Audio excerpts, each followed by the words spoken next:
असं जे व्यसन करणारं कुटुंब होतं. इतकं व्यसन ते करायचं की बस रोज दारू पिऊन यायची, मार बायकोला मारायचं. किती दिवस मार खाणार, एक दिवस कंटाळा येते. स्त्रीला 4 भिंतीच्या आत मारल्याला मार पचतो, कारण ती सांगत असते की त्या पडत्या पावसाला कोणी रोखू शकत नाही, नवऱ्याच्या माराला कोणी रोखू शकत नाही. हे जुन्या लोकांनी त्यांच्या डोक्यात फिट घालून दिलेलं आहे.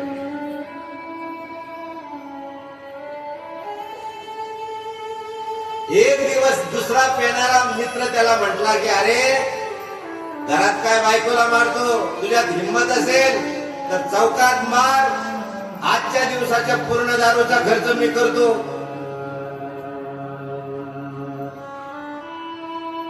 हे प्याताड नुसते प्याताड नसतात, ते इतके वाईट क्रूर बुद्धीचे असतात की स्वतःच्या त्या व्यसनापोटी काय करतील याचं भान नाही. आणि त्यांनी सुद्धा 4 भिंतीत राहणारी बायको केस धरून ओढून गल्लीत आणली, गल्लीत तिला मारलं.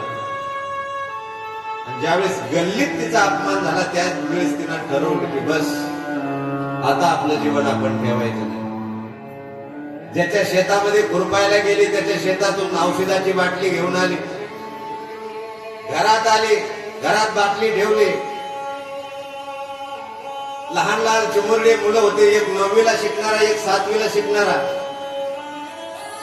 लहान लहान मुलं घरामध्ये होते. त्या दिवशी त्या रात्रीला पुरणपोळीचा स्वयंपाक केला, लेकराला जवळ घेतलं, त्यांना हाताने खाऊ घालू लागले. ते लेकर म्हणायचे आई आज कुठला सण आहे ग पुरणपोळीसाठी, आज कुठला सण आहे. पण ती आई सांगेल काय की मला आत्महत्या करायची, मला मरायचंय म्हणून मी तुम्हाला हे पुरणपोळी खाऊ घालते शेवटची. जवळ घेतलं मुलाला, स्वतःच्या हाताने घास भरून पुरणपोळी खाऊ घातली. मोडक्या बाजावरती दोन्ही लेकरं काखेत घेऊन झोपली. आई रोज तर तू बाजूला झोपतेस, आम्हाला बाजूला झोपायला लावतेस, आज का तुझ्या जवळ घेऊन झोपते आई, आई आज का जवळ घेऊन झोपते. काय म्हणेल ती आई की नाही मला मरायचंय काही वेळेला म्हणून मी तुम्हाला जवळ घेऊन झोपते. कुरवाळलं त्या लेकराला, झोपले लेकर, लेकराला झोपी घातलं, घरातली औषधाची बाटली घेतली आणि घाट घाट घाट पिऊन मोकळी झाली. हे पेताळ उशिरा घरी आलं. ही माऊलीच्या तोंडाला फेस येऊन ती घरामध्ये पडलेली होती. पेण्याच्या अवस्थेमध्ये लाथ मारली त्या माऊलीला आणि म्हणजे ओठ मला जेवायला दे. अरे आता काय जेवायला मागतो, इतक्या दिवस ती तुला जेवायला देत होती, त्यावेळेस तू तिच्या हातचं जेवण जेवला नाही.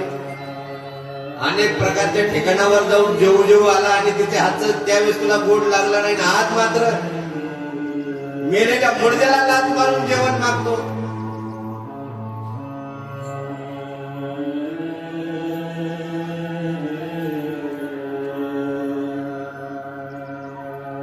त्यांनी पाहिल्याच्या नंतर ते नशेत होत.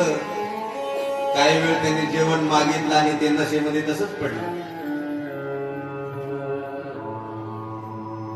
सकाळी उठत नाही, मुलं उठले, आई मला शाळेत जायचं, माझा डब्बा बनव, आई मला शाळेत जायचं. पाहतात 9वीची मुलगी. हलवल्यानंतर लक्षात आलं त्याचे की अरे हिचा तर प्राण गेलेला, हिच्या तोंडाला फेस आलेला आहे. अंबारडा फोडला लेकरांनी. गल्लीतले लोक धावत आले, पाहतात तर ती मृत पडलेली आहे, मेलेली आहे.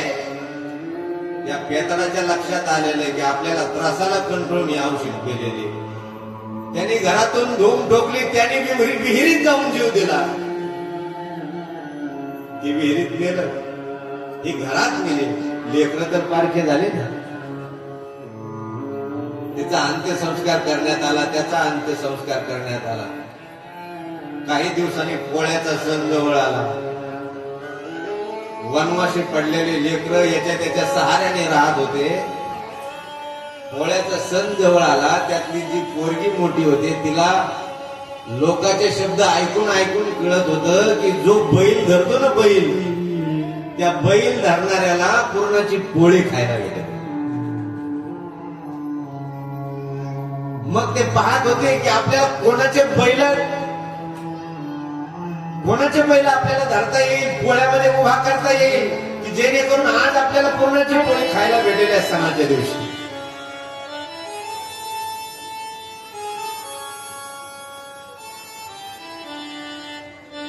त्या बैलाच्या मोठ्या गर्दीमध्ये त्यातले ते लेकरं शिरले आणि गर्दीत शिरल्याच्या नंतर त्यांनी, काका आम्ही तुमच्या बैल धरू का, आम्हाला पुरणपोळी खायची. आम्ही तुमच्या बैल धरू का, आम्हाला पुरणपोळी खायची. अरे लेकरा तुम्ही लहान आहे, जा तुम्ही धरू नका, गर्दीत येऊ नका.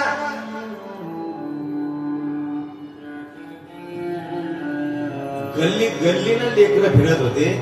काय त्या निष्पाप लेकराचं पाप, याला कारण काय आहे, तर याला एकमेव कारण जर काय असेल तर याला व्यसन कारण आहे. ज्या दिवशी आपला नवरा आपला मुलगा पहिल्यांदा घरात दारू पिऊन येतो ना, त्याच दिवशी त्याच्या कानाचं माप घ्या, सोडू नका त्याला. जर तुम्ही आज बंधन त्याला करणार नाही तर उद्या अशा प्रकारच्या विनाशाला तुम्हाला सामोरं जावं लागेल.